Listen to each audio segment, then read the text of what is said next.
नमस्कार, प्रज्ञा जोडमध्ये आपले स्वागत आहे. सकाळी दुपारी संध्याकाळी हा चेहरा नाही पाहिला तर काय पाहिलं. तर बच्ची कंपनी होती फुल ऑन खुश, कारण की आज आमच्या भाई का बर्थडे था.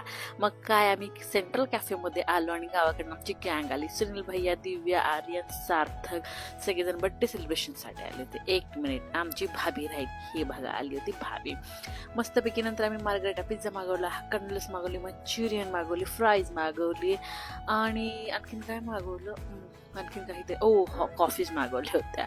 मग त्यानंतर खाऊन पिऊन मस्तपैकी बड्डे सेलिब्रेशन करायचं ठरवलं आणि एकदम भाई का बड्डे जरात आम्ही टाळ्या वाजवत केक कट केला. विरू तर असा केक कडे बघत होता काय पूर्ण खाणार आहे, पण बिचाराला अजिबात खायला अलाउड नव्हतं आणखी नाही. मग विरूला दाखवला केक आणि आम्ही खाल्ला केक. त्यानंतर आम्ही असे सुस्त झालो होतो खाऊन पिऊन. मग आम्ही एन्जॉय केला आणि आलो घरी आल्यानंतर मातोश्रीने आपल्या लेकराचं छानपैकी असं औक्षण केलं आणि झालं हॅपी बर्थडे बाय.